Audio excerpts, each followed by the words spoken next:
va s'intéresser au deuxième sujet inscrit à l'ordre du jour. C'est bien cette interpellation de l'archevêque de la ville de Conakry, Monseigneur Vincent Coulibaly. C'était à l'occasion de la célébration de Pâques, fête chrétienne, fête qui met donc un terme au carême chrétien. On a calé donc l'extrait.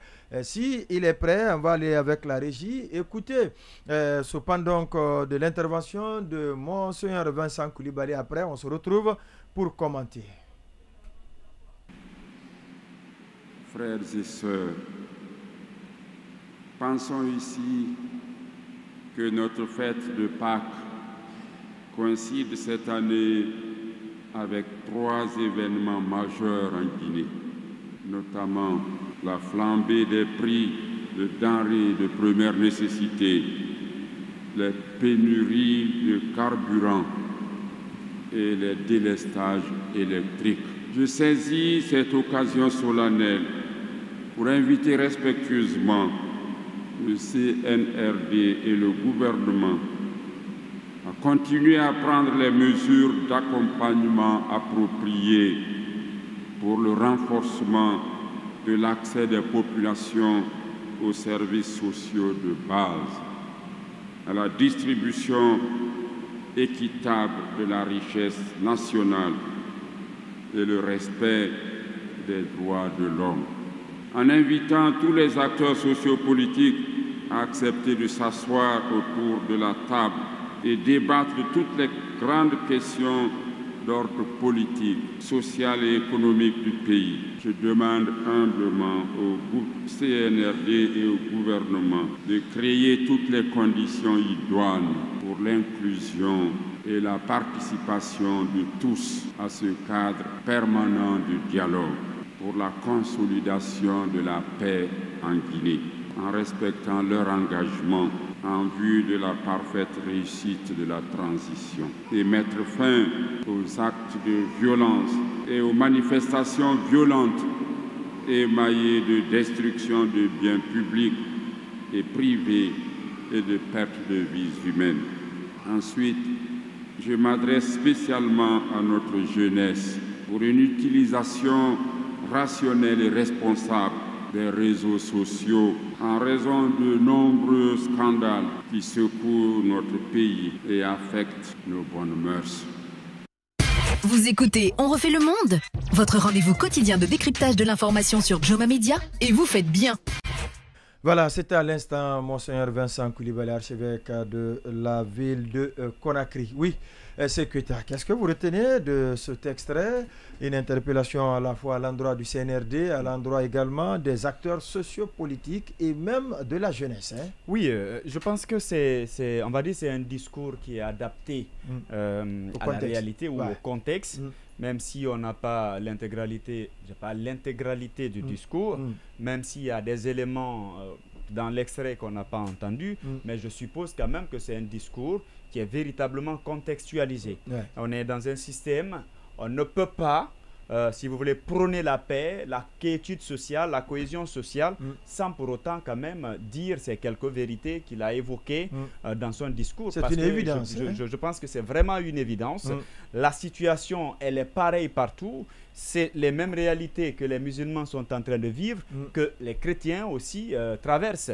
Donc, en quelque sorte, le message, il est à l'endroit de tous les Guinéens.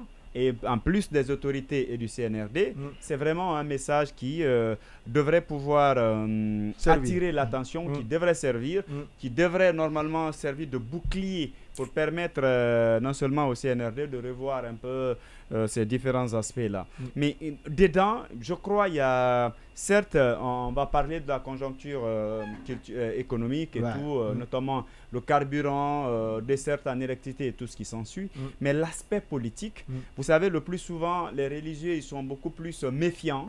On évite un peu ce terrain qui semble glissant, qui pourtant détermine tous les autres. C'est d'abord la politique qui engendre les violences dont on parle.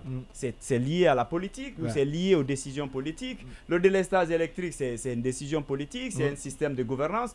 Pratiquement tous ces aspects-là se retrouvent ou en tout cas un pour point creuser central, la politique. c'est bien sûr la politique. Ouais. Et donc, on ne peut pas vouloir justement que ces problèmes-là changent sans pour autant parler des questions politiques ou des questions de gouvernance. Ouais. Et c'était donc important et il a bien vu quand il mentionnait le CNRD.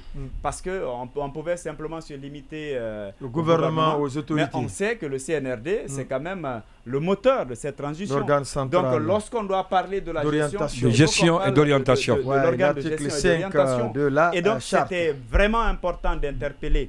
Mais il a ressorti, au début, il a parlé de dialogue, mais plus loin, il a introduit c'est-à-dire la forme inclusive. C'est-à-dire faire en sorte que tous les acteurs, toutes les conditions pour permettant à tous les acteurs de prendre part à ce dialogue-là. Et je pense que c'est vraiment, c'est l'essentiel, c'est fondamental. Il le faut si on veut... Il va plus loin en interpellant le CNRD à respecter ses engagements. Mais bien sûr, je pense quand même que c'est vraiment une décision, je veux dire, c'est un discours courageux.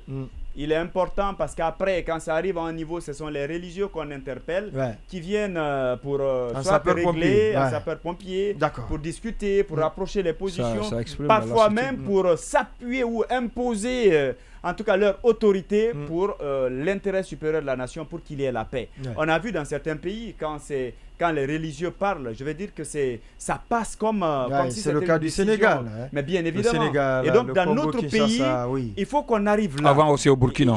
Il faut qu'on y arrive. Et même au Mali. Avec l'imam Diko, dans la chute du président. On a vu le rôle qu'il a eu à jouer. On a vu le rôle qu'il a joué. Donc, mais c'est cette confiance, ce climat de confiance-là qui n'existe pas encore dans notre pays. Mais pour y arriver, ce qu'on reproche souvent aux religieux, c'est qu'ils n'interviennent que quand la situation pourrisse, ou quand ils interviennent, dans la plupart des cas, c'est pour un peu s'appuyer ou pour défendre un peu les autorités, ou en tout cas, ils vont en mission pour faciliter les choses, permettre aux autorités actuelles d'obtenir des accords.